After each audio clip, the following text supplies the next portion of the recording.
Good evening, baseball fans, and welcome to a brand new episode of the Bullpen Bulletin here on IE Sports Radio, your direct feed for all that is sports. Tonight, we have a ton of baseball to get to. We are coming down to the wire in the professional baseball season, and of course, the key topic right now is injuries. Seems like everybody's dropping like flies. I've seen several major ones just in the last couple of days. We're going to look at who's going down and the impact that it is going to have on the pending postseason. We also have two Dodgers near no-hitters, one of which they still managed to lose? Question mark? No, exclamation point. We also have the passing of former player and manager Davey Johnson. We're going to talk a little bit about that. Then, of course, it is Tuesday night, so every team is playing baseball tonight. And we have our live score update to see what's going on around the league, some high-scoring affairs, and a couple of games with some extra innings to talk about as well. We're going to look at who's hot and who's not particularly significant this time with about 3 weeks left in the season. We got to look at who's really ramping up for the playoff run and who's kind of limping towards the postseason. We have our upcoming series to watch. Again, very prevalent. I think starting to be a higher concentration of key divisional games and key wild card and conference races coming up ahead. We have our minor league baseball spotlight, which of course the minor league season is slowly coming to a close. We'll look at that. We have our races to watch down the stretch, and of course our on this day in baseball history. You've got Ricky K and Mike Patt here for the Bullpen Bulletin here on IE Sports Radio, your direct feed for all that is sports. We're going to hear a quick word about our sponsors, and we'll get right to it.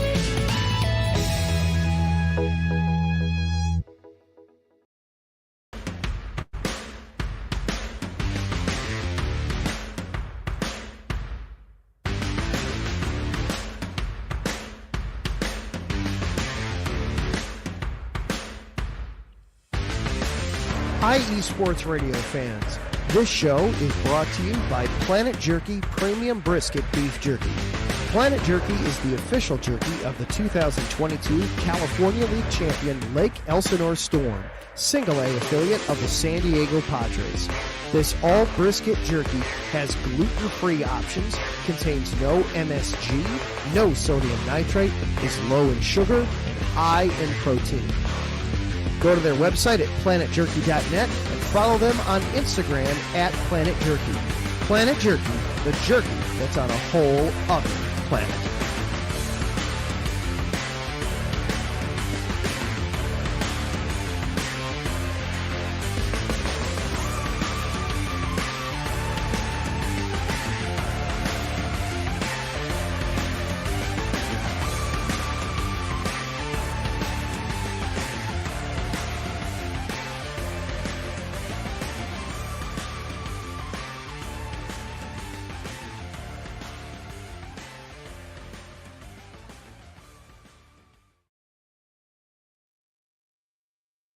And welcome back to the Bullpen Bulletin here on IE Sports Radio, your direct feed for all that is sports. And of course, if you are a big fan of IE Sports Radio, do follow us on all social media on X, Instagram, Facebook, TikTok, and YouTube at IE Sports Radio. And if you are a fan of this show in particular, do follow us for all of your latest and greatest baseball news. You can follow the show page at BP Bulletin _ASR. You can follow Ricky at Rickinator555. You can follow yours truly at IESR_DMV. And our normal third party not with us tonight, Alden, you can follow him at the AZTRL. But folks, let's jump right into it because it is really the crunch time of the baseball season. So, of course, it is the perfect time for lots of big name players to be falling with injuries, as I like to call it, dropping like flies. It felt like every 5 or 10 minutes today we were talking about a new injury that hit. Several key ones, especially to playoff teams. Ricky, take it away. Who are some of the key injuries that have happened recently? Obviously, we've talked over the past month about other injuries. I think we talked a little bit about Zach Wheeler going down for the Phillies. He went down a few weeks ago, some other guys. But who are the latest and great? Well, I guess I shouldn't say greatest, but who are the latest key injuries to hit the major leagues? So there's three big significant injuries. One being, of course, earlier this week, Trey Turner going on the injured list with a hamstring injury. It sounds like he should be ready for the postseason, but Turner also dealt with hamstring issues last year. Remember, this is a Phillies team that are always going to be without Zach Wheeler. Alec Boehm now also went on the injured list for them. They're going to win the NL East. That's pretty clear. It's really at this point just about trying to make sure that they're healthy going into the postseason, unless they're really looking to catch Milwaukee, which I don't know if they can for the 1 seed. I think it's like 4 games right now, so I guess there's still a chance. Cubs put Kyle Tucker on the IL today with a calf strain. They're hoping that he's only out for the minimum amount of time. And the Cubs are kind of in the same boat, similar to the Phillies. The Cubs are not going to catch Milwaukee. They have a 2-game lead for the top wild card spot, and pretty much turns a playoff spot 8-game lead with 18 to go. So they could really slow play this with Kyle Tucker. And I think that's the biggest injury. If the Cubs don't have Tucker, their offense, to me, has been very inconsistent in the second half. Pete Crow Armstrong has kind of faded significantly. And I think just need to see more from this team. Plus, they lost their closer, Palencia, went on the injured list as well. So they need to get themselves right. And then Bo Bichette for the Blue Jays went on the injured list today with the left knee injury. He's been one of their hotter hitters. So Toronto could definitely use a boost from their offense. Those are the 3 big ones. I think tonight, though, a significant one in that Astros-Blue Jays game, Luis Garcia was just coming back from Tommy John for the Astros and then left the game again due to an injury. And Houston is dealing with so many injuries, trying to stay alive in that AL West race. You wonder how many more they can take, especially with Seattle chasing them and Texas chasing them as well. But it's crazy. Like you said, there's like every day for the last week or so, we've had a significant injury or 2 each day. Yeah, no, it's just felt like it's been crazy. And it's not like we said, big Kyle Tucker, that's a huge name to see go down at this stage of the game. Trey Turner, the same. Although there is some positive news I noticed looking kind of down the headlines. Obviously, a little while ago we were discussing about Aaron Judge when he had his injury. He appears to be back and going, so that's one positive news. I'm also seeing the Mets center fielder Jose Siri return from his injury. So in addition to some of these guys going down, we are seeing guys working their way back into the discussion. Brewers activated Rhys Hoskins. I saw that one as well. So there is some positive news on the injury front as we head towards the postseason. Now we're going to move to a rather strange series of events this past week for the Dodgers, who had 2 no-hitters go deep into games. One got to the final out with Yoshinobu Yamamoto this past weekend against the Orioles. And not only did that get broken up with 1 out left in the game, the Dodgers ended up getting walked off by the Orioles of all teams. A team that up until about 3 weeks ago didn't even have a walk-off in the entire season. And they got walked off twice, but, we won't go too heavy into the details on that because this is not Crap on the Dodgers show. But, Ricky, tell us what went down with these 2 near no-hitters and a rather controversial, well, I don't want to call it controversial, but a questionable end to one of them with outfielder Andres Pagas. So the Dodgers were up 3-0 against the Orioles. You mentioned Yamamoto's dealing. Jackson Holliday hits a ball that ends up going out of the park. But the one thing you want to see in any game, if you're a pitcher from your defense, is somebody trying to make a play and seeing the awareness of the situation. Like maybe Andy Paz doesn't get that ball. Maybe he takes a weird angle. You got to at least leap for the ball. You got to at least make a significant effort to rob that ball and secure your pitcher's no-hitter. You got to kind of feel the environment around you. So I kind of did not like him watching it, trying to play the carom off the wall. It's like, you got to at least try 3. I know it's 3-0 and you're maybe playing it safe because you're trying to avoid, like I said, like the ball maybe going by you or something like that. that can't happen. I don't think it's that egregious. It's just something like I'm watching it live and I'm like, you can't leap for the ball. And then last night, Dodgers playing the Rockies. Howard Glasnow was fantastic, but of course only goes 7 innings, pitch count, 11 strikeouts. Dodgers led 3-1. Tanner Scott's in. The guy hits a line drive to left field. Alex Cole, I think, took a bad route, but Cole doesn't try to dive for the ball or make like a lunging kind of grab, and it gets by him, and the Rockies get a hit.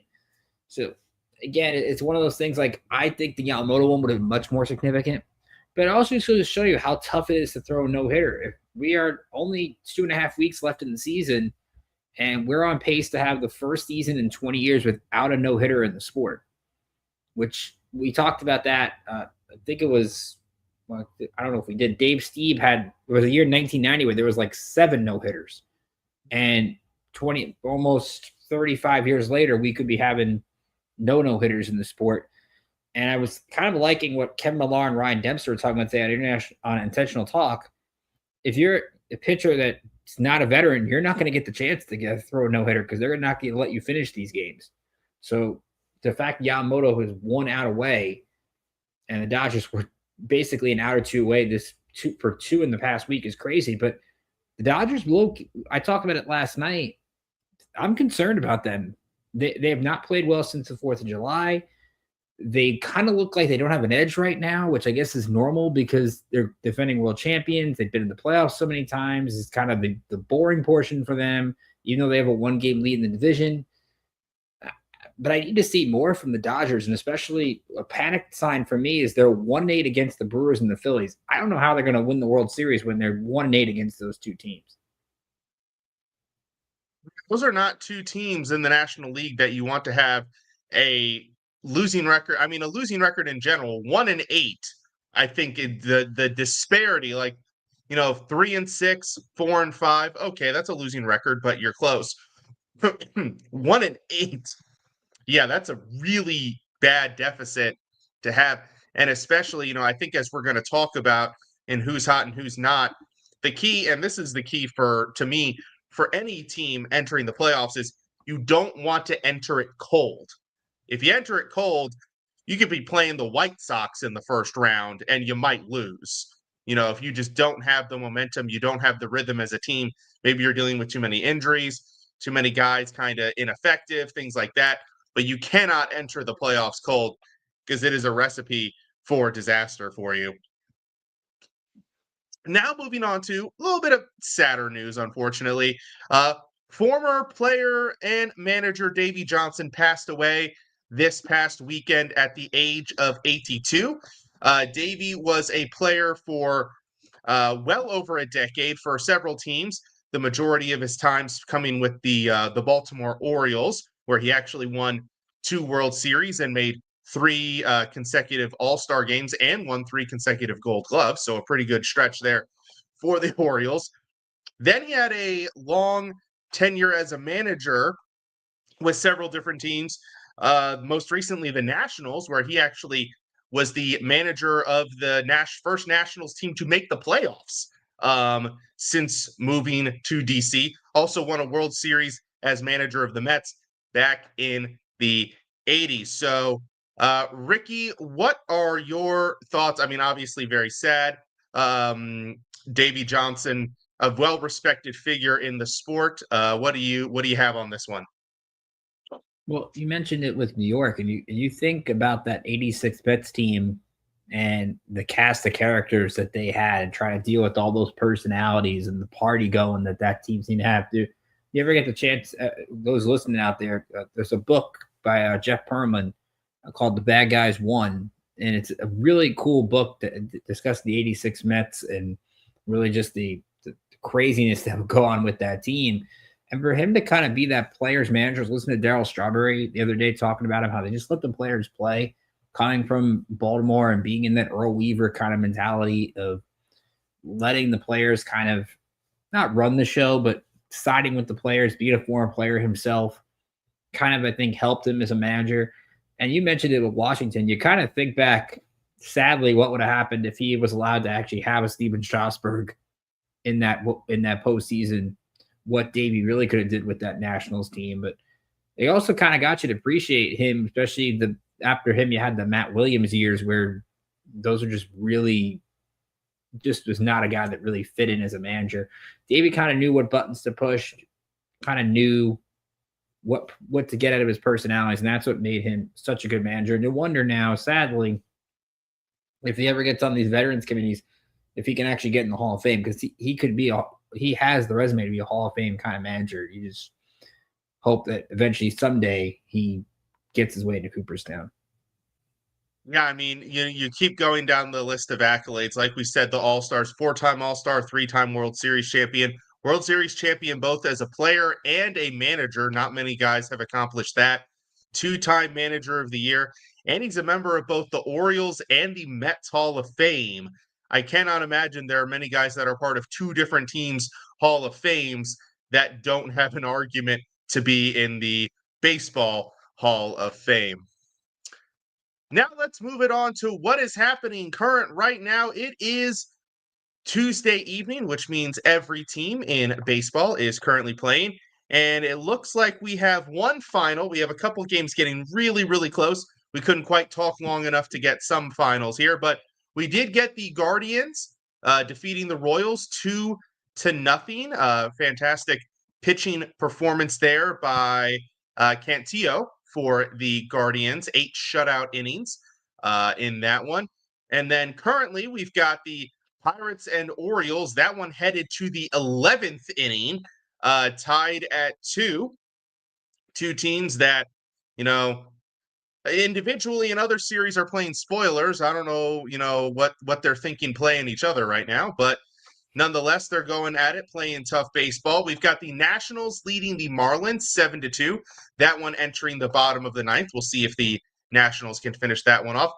We have the Phillies leading the Mets 9-3. That one in the top of the 9th. Phillies looking to close that one out.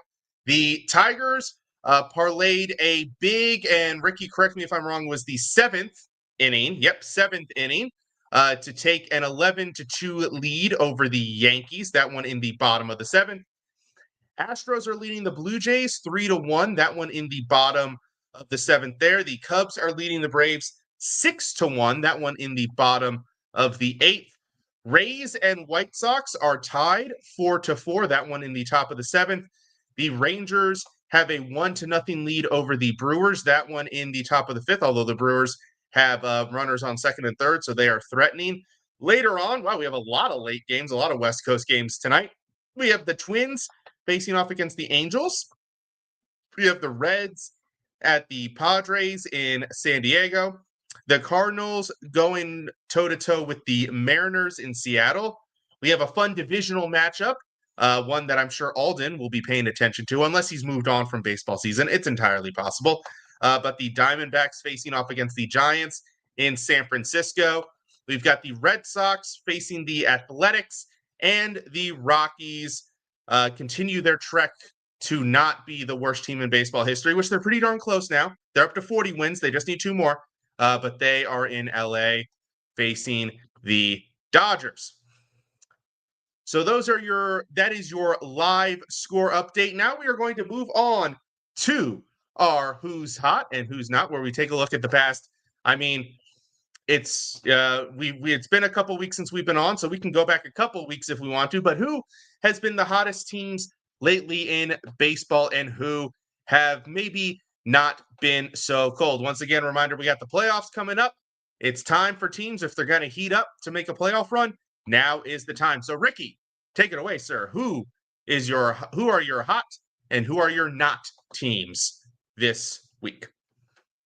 So my who's hot, I'm going to go with the first result you gave us tonight, the Guardians beating the Royals, and go with Cleveland.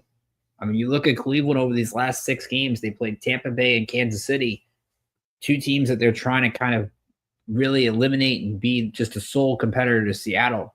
And Cleveland's won 5 of those 6. By winning these first 2 against the Royals, they've assured themselves the tiebreaker in the regular season. So that's 2 really bad losses for Kansas City as they were starting to get some momentum themselves.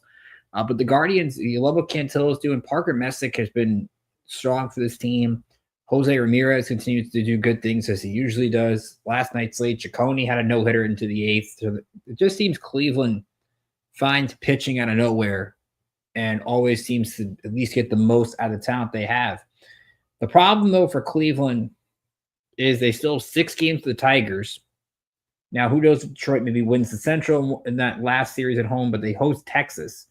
So that's going to really help like Seattle if Cleveland and Texas are kind of battling each other.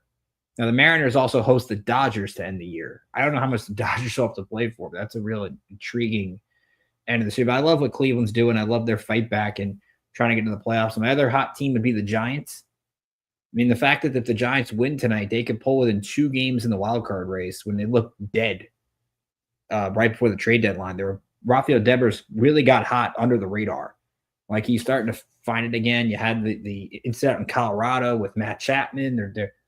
And I think you look at the Giants, if they can just get it, if they don't get embarrassed by the Dodgers, they have Arizona 5 more times, the Cardinals, and they end the year with the Rockies. So that's going to really help the Giants if they're within like a game or 2. So I love what they've been doing. My who's not, I think I already mentioned Kansas City, so I'm gonna put that in the conversation. My who's not, I think I'm gonna keep in the American League. I'm gonna go with Tampa Bay. I kind of don't like the Rays have kind of faded. I was kind of starting to buy into them a little bit, especially after they swept Seattle at home. I wanted to see if they could make a run, but they struggled to end that series against Cleveland. I know they took the lead against the White Sox, but that game was a little bit close. And Camaro's having a good year. No shame if the Rays missed the playoffs. I mean, their schedule playing the Blue Jays 7 times, I don't think they were going to make it anyway. But I would love more competitors for Seattle. Maybe that's Texas. I mean, Texas to me is real intriguing, battling all those injuries. But I think, like I said, Guardians Rays this past week, it was going to be the loser of that series was in big trouble. And Tampa Bay losing 3 out of 4, putting them a game under 500 really puts them in a dangerous spot. Yeah, I was buying into the Rays too there for a second. I didn't realize how hot they had gotten, but then, it's funny. A season of 162 games, we have a stretch of 2 or 3 bad games, and that can move you from right there to maybe just a little bit too far out. It's crazy how it still works that way. For my who's hot, it's really interesting. I'm looking down this list. And 2 of the hottest teams to me, or at least 2 of the hottest teams that I've been paying attention to lately, are actually teams completely out of the playoffs. So I'll just give a quick shout out to the White Sox and the Nationals. The Nationals have won 6 of their last 7, including 2 of 3 from the Cubs. So, hey, you're out of it. But hey, if you're going to be out of it, at least play spoiler. They're definitely doing a good job of that. And they are making me feel a lot more confident about picking them to not lose 100 games. They're making me feel good about that prediction. And then the White Sox winners of 7 of their last 10. Again, playing spoiler, but I don't want to delve too deep into those guys. Looking at the Yankees, actually, for one of my hot teams. And I don't know if it's necessarily that it's a product of them playing great baseball, though they've been playing good baseball, but it's that Toronto has kind of failed to run away with the division, and the Yankees have kind of slowly crawled their way back to within 2 games. Yes, tonight's result is not going to be pretty. But with Toronto slated to potentially lose as well, that's a neutral result. You come back tomorrow, you still only have a 2-game gap. So I'm liking what the Yankees are doing.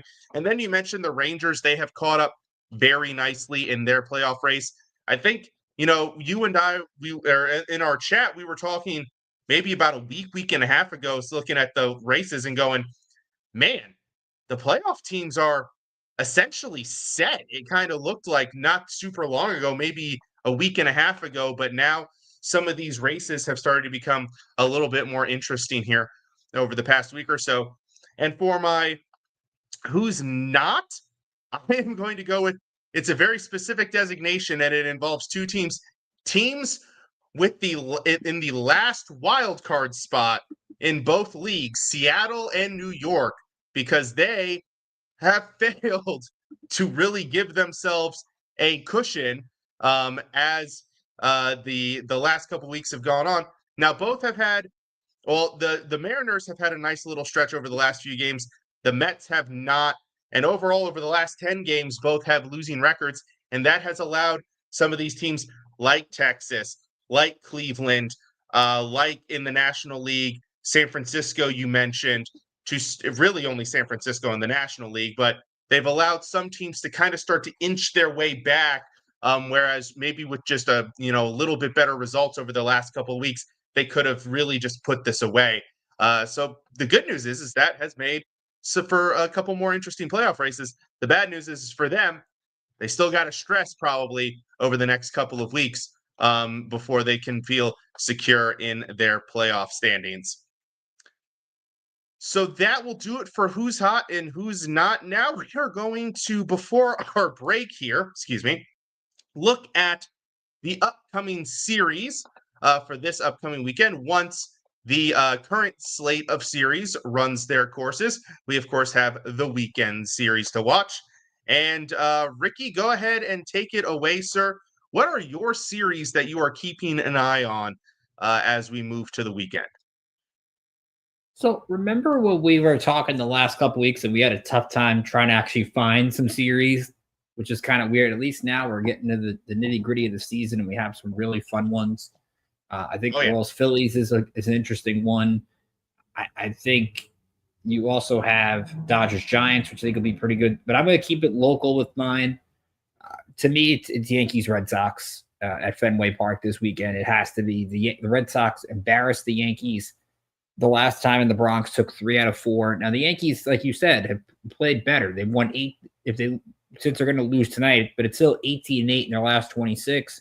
They're 4-3 right now in this 12-game stretch against Houston, Toronto, Detroit, and Boston. They're not going to win the tiebreaker with the Red Sox, but at the very least, they can try to keep some separation to where they can get, if they don't win the division, get that wild card series at Yankee Stadium and not Fenway Park. They'll have Max Fried in one of those games, which is huge. They won't have Carlos Rodon, though. Both those guys have pitched pretty well. They both have 16 wins this year. The Red Sox will have Brian Bayo and Garrett Crochet, and those two guys have just owned the Yankees. So I don't see how the Yankees win this series, and I think that's a little bit of concern because the Red Sox, they're out in Sacramento. Now, Dustin May just went on the IL. That's, I think, a big issue for the Red Sox. They have a kid from Worcester coming up, making his debut tonight against the A's in a AAA ballpark. So we'll see how that goes. But for the Yankees, it's a chance. Hey, if you could get 2 out of 3 in this against Detroit, win the next 2, and maybe get 2 or 3 against Boston, you start to feel a little bit better about what this team can do. Like you said, Judge is playing right field again. I still wish that Aaron Boone would put Jose Caballero at short and stop with the Anthony Volpe stuff, because to me, it's ridiculous. But that should be a fun one. And I'm going to go to Queens as well.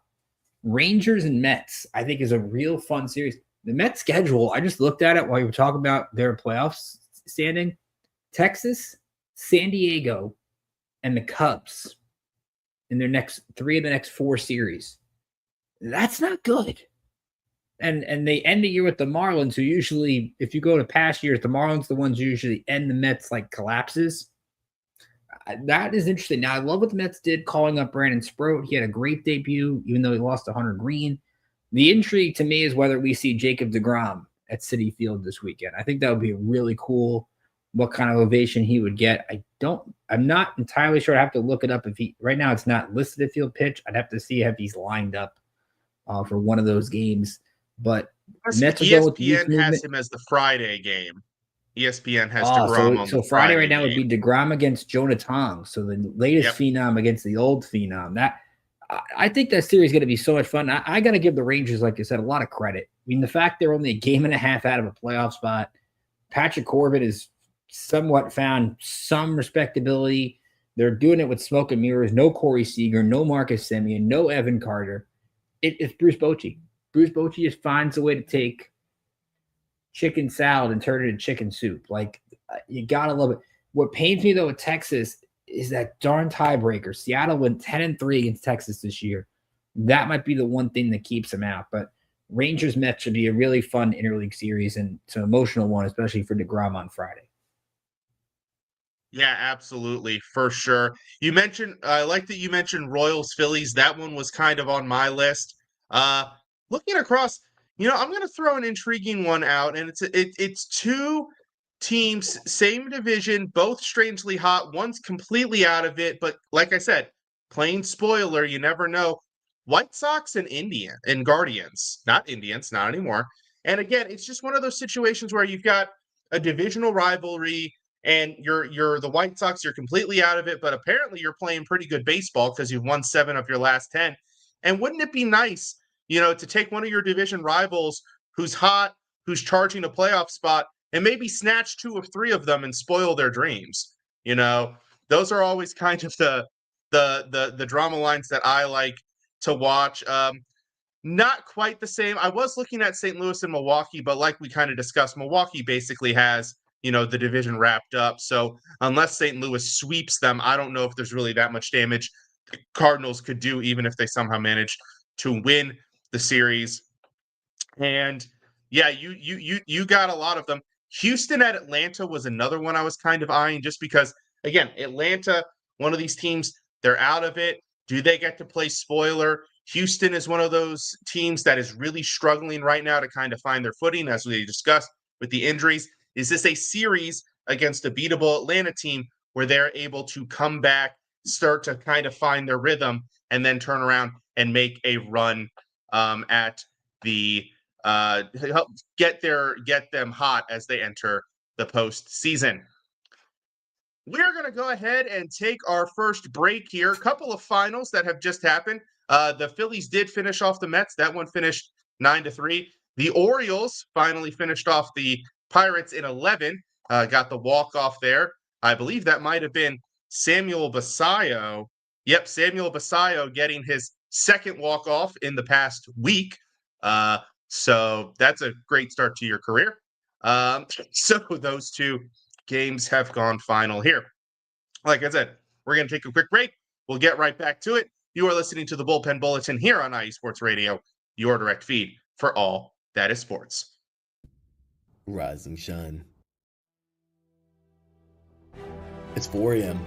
The stars are still out. The sun is beneath the horizon, but it's time to punch in and go to work. The comfort of your warm-ups turns into the grinding out of your reps as the clinking and the clanking of the plates create a symphony of euphoria. There's no other feeling like it.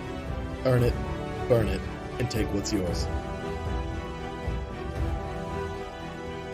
IE Sports Radio has proudly partnered with Vital Apparel, a brand that not only fits great, but also promotes and donates to mental health research.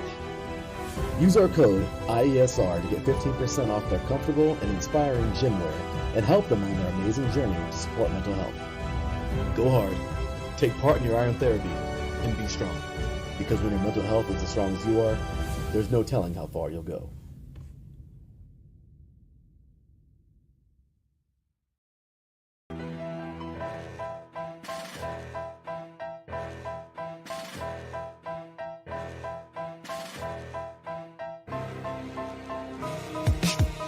For the last 10 years, IE Sports Radio has been bringing you amazing content ranging from interviewing legendary athletes, coaches, and other authorized media personnel to building tailor-made shows dedicated to all major sports cities around the country. Make sure to follow us at IE Sports Radio on X, Instagram, Facebook, TikTok, and YouTube to keep up with the latest in sports and with all of our shows. Also, make sure to check out our daily updated website at iesportsradio.com. At iesportsradio.com, you can see our daily show schedule and check out all of our show pages with personal bios to learn a little bit more about each of our awesome hosts. In addition to our show pages, you can catch the IE Sports Radio blog, Hall of Fame, Fans of the Month page, and our merchandise shop, including t-shirts, tank tops, caps, long sleeves, hoodies, and more. For now over a decade here at IE Sports Radio, we've continued to be by the fans, for the fans, and we thank you all for your support and for making IE Sports Radio your direct feed for all that is sports.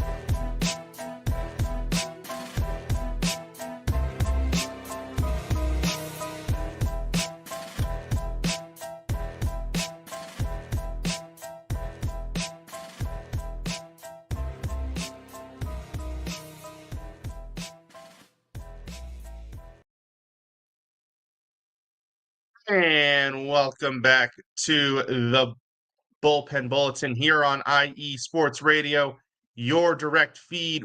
Sorry, hang on a second there. For all that is sports. We are on to the second half of our show. We are going to go to the minor leagues for our minor league baseball spotlight. Of course, this is the time of the year where some of the lower levels have already wrapped up their seasons. It's also the time of year where I believe AAA continues going for a few weeks after. So you will see some players, some prospects get a bump from AA to AAA just to get a little bit more playing time. So Ricky, take it away. Who is your minor league baseball spotlight? So we're going to do a spotlight, but I also have some scores because we have minor league playoffs going on. Not in AAA and AA. We got another week for that, but we have some championships, some division series. We'll run through them real quick. Northwest Championship, Game 1. It's Everett Aqua Sox, I think it is, against the Eugene Emeralds. Everett leads 1-0. Division series in the Midwest League. Beloit leads Cedar Rapids 7-1 in the 8th. Brooklyn defeated Greensboro 4-3 in Game 1 in the South Atlantic Division Series. The other matchup, Hub City beat Bowling Green 3-1. And then we'll get into this team a little bit in the second. Western Michigan over Lake County 7-2 in Game 1 of that series. Your single A ones, Columbia leads Myrtle Beach 4-1 in the 9th. Coming up in a second, Rancho Cucamonga against Inland Empire Game 1. San Jose against Fresno Game 1. In the Florida State League, Lakeland beat Clearwater 5-1, and Lynchburg beat Fredericksburg 2-1. St. Lucie and Daytona ended up getting postponed due to rain. They'll make that game up tomorrow. But the team I wanted to spotlight, we've kind of done this over the course of the year, but now that the regular season comes to a close, the West Michigan Whitecaps probably had one of the greatest seasons in minor league history. They went 92-39. Their 702 winning percentage, the best by a full affiliate since 1997. And no team has had better than their 702 winning percentage since Modesto in 1994. That's the A's. When you look at where this Whitecaps team has been, we've talked about kind of how the Tigers have built up this great farm system with Kevin McGonigal. We've talked about Max Clark, Josue Briseño. I think just throughout the year, they've been able to kind of keep this winning culture together. Lucas Ellisalt has pitched well for this team. Hopefully they can cap it off with a championship. But to have this kind of success, we've kind of seen it like with the Pirates too. Like the Pirates, I was thinking about today, Mike, are kind of weird in that they always seem to have great minor league seasons, but it never gets into winning. Like Greensboro had to fight off Hudson Valley to make the postseason against Brooklyn, and they had like an 85 win team or something like that. It was really a crazy moment for them. But the Pirates they never take those guys and transition it to the big league level. I think that's what I would love to see them do in the future. And they've got a player on their team. Brandon Bedoy, Bidois. If I said that wrong, I apologize. He's a AAA player in Indianapolis. He is not allowed a hit since July 29th. That's 64 batters. He is not allowed a hit in 6 weeks. 18 hitless innings, 11 relief appearances. Now, again, he's 24 years old, so not really in that top prospect form, but still a hell of a run by this guy. And to end the year in AAA just dominating. Yeah, it'd be nice maybe if the Pirates can get him up, and that's why I kind of wish we had 35 guys on the roster. I wouldn't go to 40, but maybe 35. So like a guy like that gets rewarded and gets a chance to be in the big league. So hopefully he can keep that streak going one more week and end the year on a good note. Yeah, no, absolutely phenomenal run by him. You actually stole him from me. That was going to be my highlight. So you could snatch that one, but it's okay. I had 2 backups in my back pocket. I was going to go to, well, I'll stick with the local one, or the homer pick as it would be. Orioles former first round pick and top prospect Enrique Bradfield Jr. got promoted to AAA earlier this month. He actually probably would have been promoted sooner, but he suffered an injury mid-season that kind of put him out. Speedster, future center fielder with incredible range and very fast, like I said, and a great glove as well. And starting to show a little bit of power, starting to hit some home runs, which is impressive for a guy with his profile. But I'm all going to go to the Dodgers high A affiliate, Great Lakes, and their number 25 overall prospect, Kendall George, who just this past weekend reached the 100 steals mark in the season. He actually stole 15 bases over the course of 5 games, which is incredible. He actually has 101 swipes, which is the 5th highest single season total by a minor leaguer since 2005. I'm going to put an asterisk because 2 of those were Billy Hamilton, to the surprise of no one. The other ones belonging to Delino DeShields Jr. and Chandler Simpson. But he's like I said, 15 in 5 games. And honestly, if I were him, I'd just keep going. Just keep racking up those numbers. Just keep swiping as many bases as you can before the season is over. I don't think he quite gets. Hamilton had 155 in one of the minor league seasons. I don't think he quite gets there. Although if he averages 3 a game, he might be able to get pretty darn close. So good on him for that incredible achievement this season. Now we are moving to the big topic for the week. We have our races down the stretch. We've talked a ton about the playoffs. We've talked some about some of these races and how they're starting to shape up. But now we are going to look at our races that we are following down the rest of the season. Some, like we've said, are pretty much wrapped up. Detroit in the American League Central, 8-game lead, about 20 games left to play, or 18 for them, specifically for them and the Guardians. So that one is pretty well wrapped up. Got the Phillies, 9-game lead over the Mets, especially I think some of the more results have gone. Well, yeah, they beat the Mets, so that gave them the 9-game lead. Brewers, they have theirs wrapped up. But Ricky, take it away with the races. Let's do 2 races, your top 2 races that you are following as we come down to the end of the regular season. Well, first one for me, and we got gotten a little bit earlier, is the NL wild card, and I think to me it's real intriguing. Like you mentioned, the Mets with their schedule, their starting rotation is a mess. Sean Manaea was awful again today. Kodai Senga is in AAA. Like they're relying now strictly on Nolan McLean, Jonah Tong, and Brandon Sproat. They're using 3 rookies, David Peterson, and a former reliever in Clay Holmes to try to get through the season. That's not easy for them to do, despite Juan Soto having a 30-30 season. They're getting contributions in other places, but when you're not getting consistent pitching, it's going to do you in. And we mentioned 3 of the next 4 series are Texas, San Diego, and the Cubs. That to me, that is a brutal stretch. Can they figure out a way to just squeak by and hold water? They've got the tiebreaker on the Giants, which helps. I believe they split with the Reds, so I'm not sure how that tiebreaker would work. Cincinnati, I think, is the only other team I'm intrigued by. They're 3.5 back. They've got Terry Francona, and that always is a big help. But Hunter Green saved their season Sunday with 12 strikeouts. They're going to need more of that from Hunter Green the rest of the way.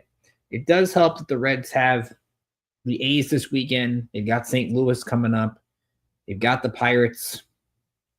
They still have to play the Cubs in another series, but it's at home. And then they end the year at Milwaukee. And the Brewers by then probably won't have a lot to play for outside of setting their rotation. So that might be in Cincinnati's favor. I think it's between those 3. I'm not going to count Arizona in this. I'm not going to count St. Louis in this.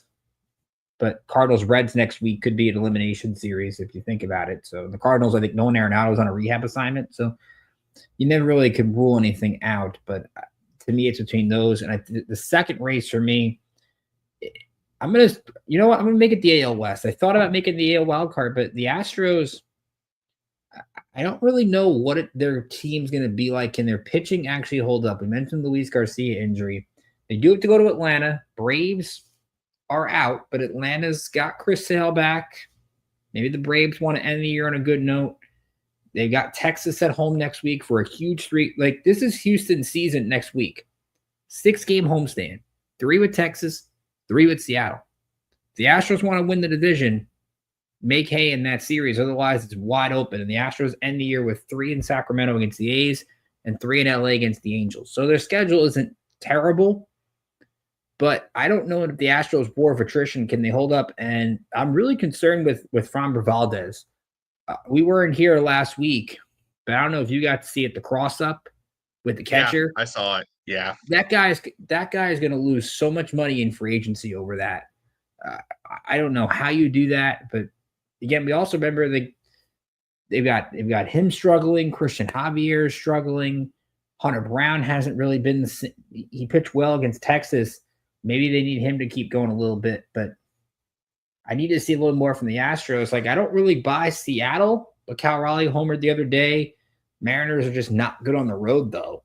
So I'm really interested to see who comes out of the West. If Texas can go into Houston next week and get a win or two, all of a sudden this becomes a 3-team race. It's probably one of the only 2 3-team races left. The other one being obviously Toronto, New York, and Boston. Yeah, absolutely. Yeah, no, and that's actually the race I'm going to with one of my 2. I'm going to the American League East, and there were times, not up until not so long ago, where I did not think this would really be that much of a race. I think we were always a little bit curious about Boston this season, and then they had the Rafael Devers drama, which apparently, addition by subtraction there, because they traded him away and started winning, and the Giants started losing. So, take away from that what you will, baseball fans. But they're playing good baseball. The Yankees are playing good baseball. The Blue Jays, I think we've always been a little bit leery of them. Even though they were having success, it was like, how can they hold up down the stretch? How do they hold up against the better teams? Now Bichette is hurt. So how are they going to manage with that loss? So this is going to be a really interesting race. And I especially look at it from Boston. I know Boston's 3.5 games back, but you've got, the Blue Jays are against Houston this week. The Yankees have the Tigers, and the Red Sox have the Athletics. So advantage them to potentially be able to help close that gap as well as we get towards the weekend. And of course, you have the major weekend series with the Yankees and the Red Sox, and that might determine who is your who is your real challenger to the Blue Jays. And it's an interesting note because the winner of this division probably gets one of the 2 buys through the wild card, with Detroit likely getting the other one, because I don't think anybody out west is going to get hot enough to surpass these teams. Now, it's a little different than the American League West matchup, because all 3 of these teams, I think, will still make the playoffs, because they've got a pretty decent gap between them and the next closest teams. But their order and their seeding is going to be interesting. And also, there's a very good chance, depending on how the race plays out, 2 of them might be playing each other in that wild card series immediately after the season. So that race has a significant amount of intrigue to me, not just because it's the division of my favorite team, but because it looks like it's going to be really good down the stretch. Let me add real quick on the AL East, just to bring up your point. The winner of the AL East is probably the team, like you said, not only has the bye, probably gets the 1. So the winner of the AL East probably gets home field in throughout, because you look at the Tigers have to play Cleveland 6 times. They have to play Atlanta, and they end the year going to Boston. So that is a real – and, of course, they got the Yankee series this week. I don't think Skubal's pitching against the Yankees the rest of the way, but Tigers have the tiebreaker, I think, on the Yankees if that were to hold up. And your team, the Orioles, I think could be the team that really plays a factor in this. Baltimore has Toronto this weekend. 3 against the Blue Jays and 7 against the Yankees. Yep, the 7 of the last 13 against the Yankees. And Baltimore would love nothing more than to stick it to the Yankees. Those crowds will be crazy. Basayo's playing well, as you mentioned. So really, if you look at it, the Orioles could really decide this AL East. Pardon my French, but damn straight we would love to stick it to the Yankees. Anyways, now my second race, and as I alluded to you before the show, this is a curveball race. You'll notice how I said races to watch, not playoff races, but there is one race that I am really intrigued. And those of you who know me, who have followed me through, back when we had Let's Whine About Sports, through all of my NFL draft stuff with Larry B. This race will not surprise you that this is my race, but it is the race, the intriguing race that is developed for the number 2 lottery odds in the 2026 MLB draft. You guys are going to have to walk with me a little bit on this one, but you'll see why it becomes interesting. So, a few years ago, I think it was 3 or 4 years ago now, the MLB instituted a new lottery system for the MLB draft. Essentially, based on your market size and your market contributions as determined by the league, there are certain rules and regulations on how many years in a row you can be in the lottery. I'm not going to get too much into detail on it because it's too confusing and some fans are really mad about it still, and I kind of get it. Because of these rules, the Colorado Rockies, who under a normal format would have the number 1 odds in the lottery, and the Washington Nationals, who under a normal format would have the number 3 odds, are ineligible for a top 5 pick. So as a result, you have the White Sox, who are the clear and away, like probably going to get the number 1 overall odds to get the top pick in the lottery system. However, for the number 2 spot, you have, and I'm going to eliminate Baltimore from this conversation because since they just beat Pittsburgh, they are now 3.5 games out of this discussion. So I'm going to eliminate Baltimore here, but you've got 5 teams within 2 games of each other for that number 2 pick. Now, the way the odds break down is if you finish with the worst record and number 1 in the system, you have a 25% chance of getting the number 1 overall pick. The second spot has a little over 20%. Third, just over 15. Fourth, 11.5. Fifth, 8.5. And the 6th spot has essentially a 6% chance. So you're talking about Miami is currently with the 6th spot. They have a 6% chance of the number 1 pick. And then you have Pittsburgh with the 2nd spot. They have a 20% chance, and they're only 2 games apart. Now, baseball, unlike other sports, like the NBA or the NFL, the number 1 overall pick, not usually immediately impactful. There are some cases where they're pretty close to immediately impactful. You look at guys like Paul Skeens, who made it up after a year. Going back away, Steven Strasburg didn't take too long after he was the number 1 overall pick. Adley Rutschman would have been up after a year and a half, but COVID happened, so that kind of deterred him. But there are some cases where number 1 picks are immediately impactful. But for the most part, it's time will tell. But sometimes there can be a massive difference between the number 1 pick, the number 2 pick, and the number 6 pick when it comes to the draft. So that is a race I will be following quite intently for the rest of the season. Larry B in the chat does ask an interesting question. Do you guys like the lottery? I think it's a bit unnecessary how extensive they went with it. And it doesn't seem to have had the desired effect of avoiding teams from tanking. I don't know. What do you think, Ricky? Well, I do like that, like, after X number of years, you can't pick in the top 10 anymore. Like, I think that's a good thing. All right, you want to tank for 1 year? Cool. But you're not going to tank multiple years. Like, you actually have to put a competitive effort to put a solid product on the field, unless you're the Rockies, because they don't. But for the love of God, please, can we not get the Pittsburgh Pirates the number 1 pick again? They've had enough. Yes, you had Paul Skeens, but you had Henry Davis thrown in the mix. Like, I don't need Pittsburgh to get number 1 pick. I'll tell you what, I would be really interested if the Braves somehow got the number 1 pick. Because they are one of the 5 in that grouping.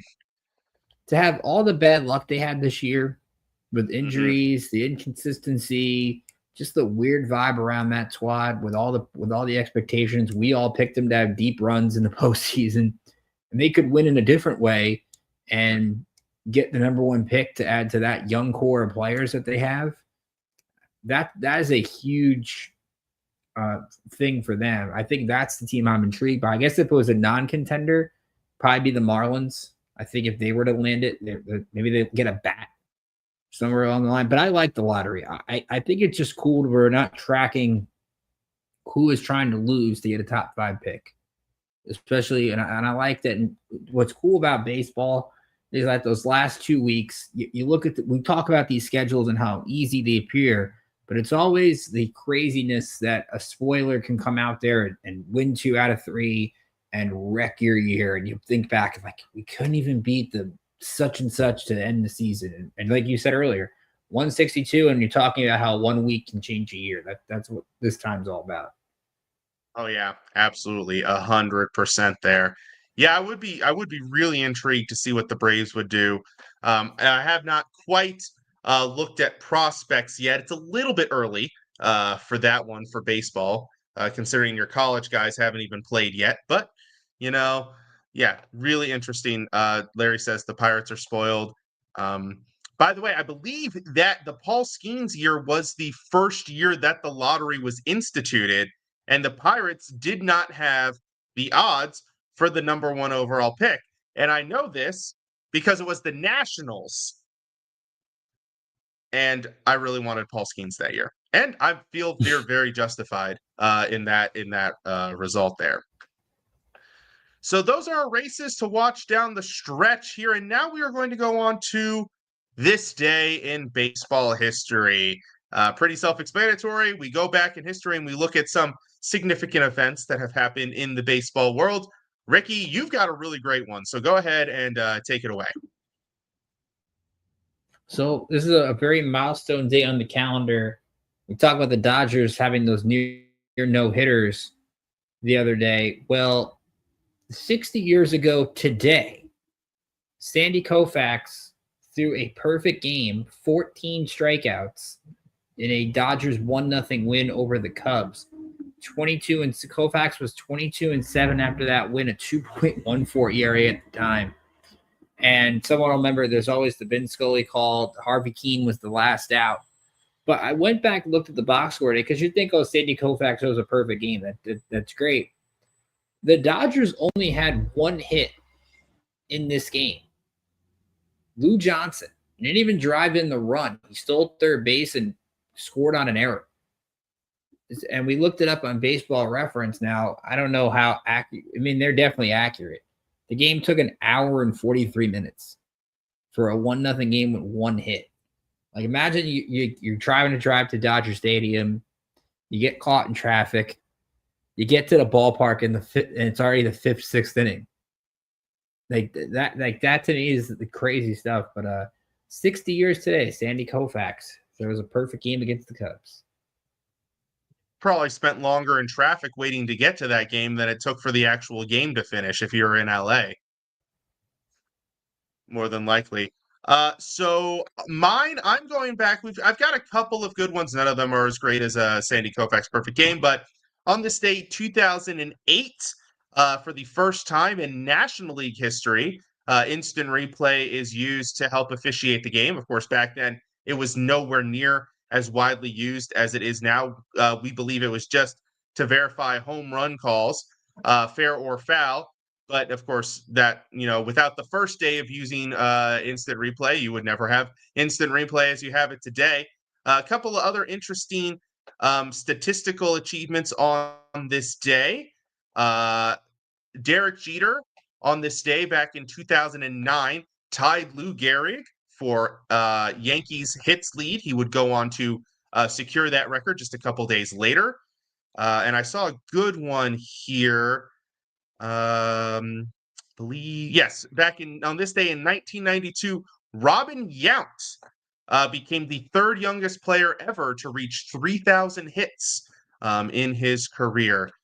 So those are a couple of the statistical achievements to happen on this day. Also on this day in 1987, Nolan Ryan struck out his 4,500th batter in his career, a number that I sincerely doubt we ever see reached by any other pitcher, considering they would have to average, what would that be, 200 strikeouts for over 22 years? I don't think that's going to happen anytime soon for a major league pitcher. Now we've hit the end of our show where, of course, we have our Around the Diamond segment where we talk about whatever is hot and heavy on our mind in the baseball world. Ricky, take it away, sir. What is your Around the Diamond topic this week? So a couple of things. One being congratulations to Kyle Schwarber in the Phillies 9-3 win tonight over the Mets. He hit his 50th home run of the season. He is now the second player in Phillies history with 50 homers in a year.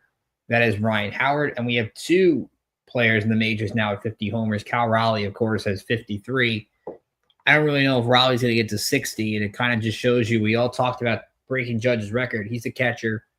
It's really tough, especially as a switch-hitting catcher, to put up those numbers. But Schwarber's been great. We've talked about in the past how he's going to make a lot of money in free agency. I'm really intrigued at what kind of contract he gets in the winter and if the Phillies are able to keep him. Because to me, I still think he's the MVP. I'm not one of those I'm not going to choose to not give it to Ohtani because of voter fatigue. But to me, Kyle Schwarber has made a big impact on the Philadelphia Phillies. And I think them winning the division, and they're blowing the Mets out of the water in the division, is largely because of Schwarber. So I think to me that would be the one there. And to me, I'm just going to take one more quick look around some of the key scores. Blue Jays actually tied that game. IKF with a 2-run single in the 9th. So that's 3-3 in the 10th. And it could be a really good night if the NL wildcard teams can hold on. Reds are up, Cardinals are up, Giants are up. So to me, I am really intrigued. Like, I think what's going to be fun is when I kind of look at it. It's weird. I don't know. We haven't really talked about this, but I'll throw this out there. Do you like 3 wild cards? Because I think you look at the third wild card, the AL kind of makes sense this year. Like the third wild card is probably going to end up with 85 wins. You would think Seattle's at 76. But the NL right now, the Giants are the only contender behind the Mets that are over 500. And we're this late in the season. So think about, you have 7 teams in the NL with a winning record, and the AL, you do have now 9. So it's I think it's gotten a little bit better. Mm-hmm. I think it'd be fine to have the 2. I get why they want 3, because I think it would still be good if you had only 2. If you had 2, the Red Sox would have a 3-game lead on Seattle. So at least the Mariners have something to fight for still. And the Padres would have a 4-game lead, a 3.5-game lead on the Mets. And they would still have that series with the Mets coming up where the Mets could gain some ground. I think we're not in this place of competitive balance in baseball where we need 3 wild cards, because the fact that, again, just a couple weeks ago, we only had 14 teams in the sport with a winning record. That's less than half. I mean, to me, I think that's a bigger issue that we're kind of struggling with, the fact that we're going to probably have more teams under 500 than over this year. Which is interesting, because you'd think it would be the reverse when you have a team like the Rockies that are going to finish probably around 65-ish games under 500. You'd think, the league would kind of get auto-balanced, auto-shifted to more winning teams because you have this team that is so far below. But that just simply hasn't been the case. I like the 6-team format because I think it has brought some fun intrigue to the postseason format. And I think, what the fact that 6 seeds have come into the postseason and had success makes it valid, makes it fun, makes it interesting. It's not like in the NBA where they have that play-in where, to my knowledge, no 9 or 10 seeds in the couple of years they've done the play-in has even remotely done a single thing in the postseason, where, I ask myself, and in that case, they are letting teams, in most cases, under 500 get into the postseason, and then they don't do anything, and you're like, well, why did we even bother with that in the first place? I don't think that's the case in the MLB. I think we've had some fun runs made by some of these extra wildcard teams, and I think as long as the 6 seed is kind of in that mid-80s range, I'm okay with it, because I think you have a winning record. Your performance was good enough. I think that's a valid reason for you to at least have a shot. Now, when we have situations, and it would have to be consistent and not just a one-off outlier where we get a team that's like 82-80, something like that, or 81-81. Yeah, I could see the argument, but I think you're letting in teams that still had good seasons and they are performing well in the playoffs. So I think with that in mind, I like the 16 format. Now, I hate to add this because we've talked about this before, but there's the pending now discussion of expansion in baseball, expanding it to 32 teams. Will that shift some of the disparity? Admittedly, it's only one extra team per league, so it probably won't shift anything. But I think if you're going to expand, at least now in this case, you already have a playoff system in place that works in a 32-team league, allowing 12 teams to make the playoffs. So I like it. Long story short. For my Around the Diamond segment, I'm actually going to go to your neck of the woods. It's a topic we discussed a little bit before the show here, but Aaron Judge, yesterday, or was it earlier this evening that he hit the home run? Yes, earlier this evening, hit his 359th career home run, which passed Yogi Berra, which is a great name to be passing on any all-time list, for fifth in Yankees home runs. That puts him behind Babe Ruth, who had 659, Mickey Mantle had 536, Lou Gehrig with 493, and Joe DiMaggio at 361. Now, to be among that list in general is a tremendous honor for Judge. But he also still has some years ahead of him. Now, I don't think I would be remiss in saying he's going to pass DiMaggio. I think he gets the 3 home runs at some point. In fact, I would even probably say there's a very good chance that he gets that this year. But if not, very early on in 2026. It's a pretty big gap to get to Gehrig at 493, but as long as he doesn't deal with major injury issues, which he has dealt with some injury issues in his career, but as long as he can get a few more good seasons and maybe a few mediocre seasons in there, I think he can get to Gehrig. And I think Mantle is not an egregious thing. Now, the real debate, and the one that would be a stretch, is, and eyeing it off way in the distance, is Ruth, and covering that 300 home run gap. That is a mountain to climb. And I don't know if Judge, who I think, what is Judge 32 now or 33? He's somewhere in that range. You'll have to confirm for me, Ricky. But, passing DiMaggio, given, passing Gehrig and Mantle, probably think he's got a pretty good shot. But Ruth, I mean, obviously that would be the goal. But could he get there? It's a long ways off, but he's mashing home runs as well as he ever has. So, if you got to think, if he gets 3 or 4 more of these 50 home run seasons under his belt, starts to close that gap, that could be a conversation that would happen. How would you feel if he managed to pass Ruth way down the line here? Oh, it would be fantastic, but I'm like you. I would be shocked if he does. He's going to go to his age 34 season next year. You've got to think that he's going to break down at some point. I mean, you think about this season, he's had a really fantastic year, and he's dealt with the shoulder issues that have kind of hindered what this year could have really been. Right. I think, though, 450 is in play. I think 500 maybe is in play. But 650 is a stretch. Yeah, if he needs 300 exactly to tie, that would be incredible for him. And you think reasonably 6-7 seasons, you figure a couple of them are probably injury shortened because that's just been his career. That's a tough mark to get. But hey, crazier things have happened. You never know. Why not? Aaron Judge break Babe Ruth's record. Certainly be something to watch for sure.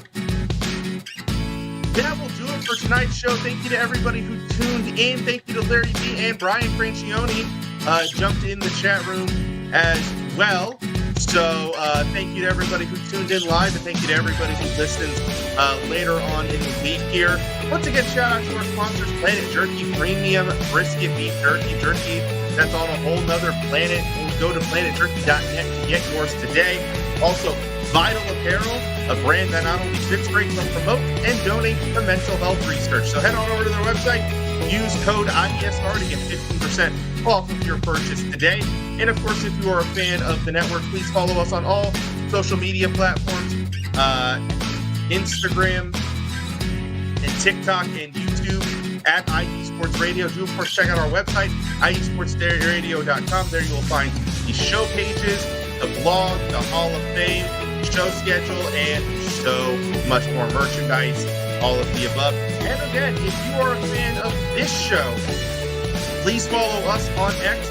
You've got the general show page covering baseball stuff, BP Bulletin _IESR. You can follow Ricky at Rickinator555, covering all things New York sports as well.